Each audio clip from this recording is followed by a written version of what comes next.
Hi there, you're watching the maiden edition of Wellness Tips on MediaWire Express.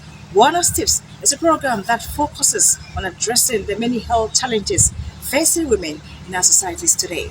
Today, we discuss a very critical topic, a topic that concerns your mother, a topic that concerns your wife, daughters, sisters, and perhaps the girlfriends. You might want to join us on our social media platforms at MediaWire Express on Instagram and Facebook.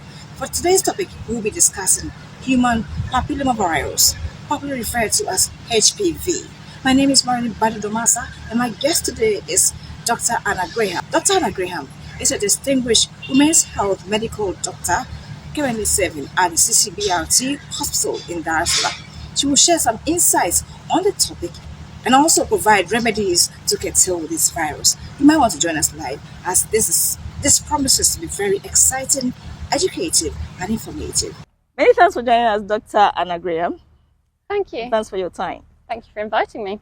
Why are we so bothered about HPV and what is it all about, please? So HPV, or human papillomavirus, are a group of viruses, and there's over 200 of them.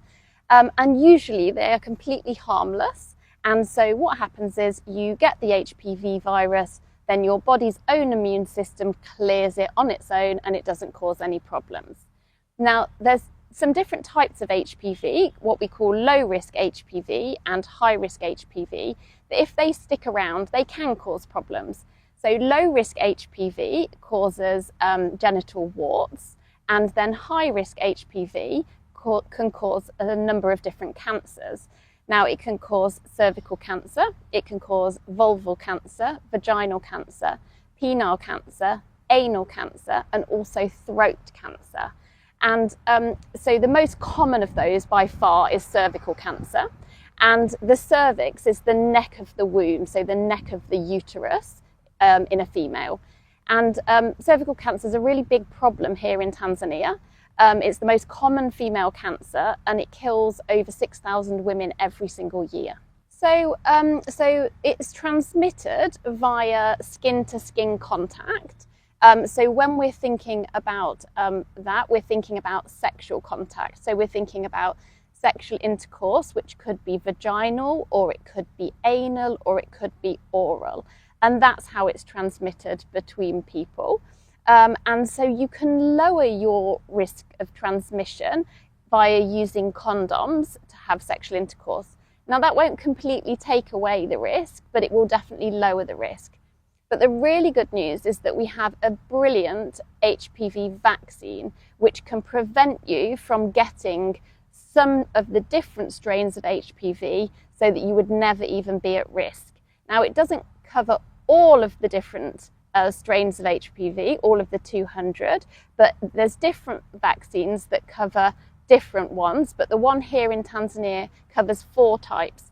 2 of the high-risk types, which cause cervical cancer, and 2 of the low-risk types, which can cause genital warts. You don't know whether you've got the virus or not. There's usually absolutely no symptoms for having HPV, so you don't know if you've got it, you don't know if your partner's got it, unless you have a test. So what we would say is that if you start to get symptoms, the symptoms would be because they've already started to make changes on the cervix. So what happens, I'll talk specifically about cervical cancer and the progression to that. It's because what happens is the HPV virus infects the cells on the cervix, and then those cells start to grow abnormally, and they turn into precancerous cells, and those precancerous cells then, if the HPV stays and is not treated and your body doesn't clear it, those precancerous cells can develop into cancerous cells. So when we're thinking about if we're getting any symptoms, the symptoms we're getting are because those cervical changes have already happened. So the most common symptom that you would experience is bleeding after sexual intercourse or bleeding in between your periods. So if you experience any kind of abnormal vaginal bleeding, you should see your healthcare professional.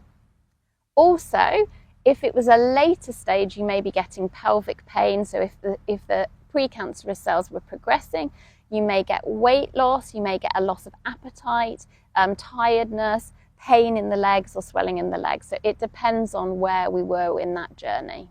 So the main health complications is the cervical cancer. So it could be any of the other cancers as well, but the one that we're primarily concerned about for women is cervical cancer because that's the one that's so prevalent here. HPV is just a different type of infection, but this one's a viral infection, whereas candidiasis is a fungal infection. So it's completely different. So the HPV vaccine is absolutely crucial. It's crucial to stopping cervical cancer and it's crucial to protecting our girls and our women. So this vaccine has been around for quite a long time now. So it's been used in Australia for over 20 years. So we have a really good profile of whether it has any long-term complications, and it does not. It is going to protect you against HPV and potentially cervical cancer and the other cancers mentioned, as well as getting genital warts. Now, we know in Australia they are already moving towards being able to completely eliminate cervical cancer. And that's not just with the vaccine, that's also with screening, so with cervical screening, which we'll talk about in a minute.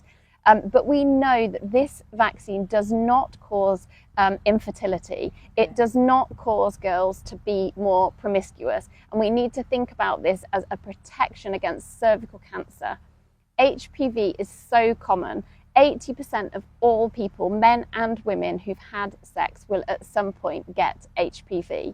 The majority of those will clear it all on their own. This is a normal part of life. This is not something that we need to shy away from. So the WHO recommend that all girls are vaccinated between the ages of 9 and 14. And so it's part of the Tanzania National Immunisation Programme. So they should be offered it as part of that. So we would want women to usually have had the vaccine, the girls to have had the vaccine before they're sexually active, which is why we give it in the immunisation programme via schools and local healthcare facilities. Now, you can also have it later on in life. So you can have it, and we think that there's benefit of having it all the way up to the age of 45. But generally, it protects you before you've come into contact with the HPV virus. So we don't generally screen just for HPV, although some countries are piloting that.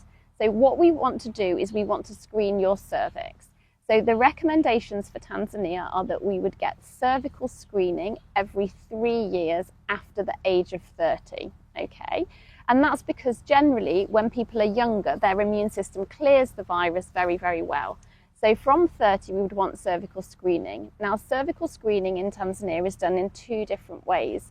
One, with a pap smear, so a cervical pap smear, which is where we press a small brush over the neck of the womb, so over the cervix. It is not painful. And then we put that onto a slide, and those cells are looked at under the microscope to make sure that there's no cervical changes. The second way that is recommended in Tanzania is with something called visual inspection with acetic acid. And that's where we paint a solution onto the cervix and then look at the cervix to see whether we can see any changes. Now, both of those should be done every 3 years over the age of 30. However, if someone has HIV, they must get screened every year.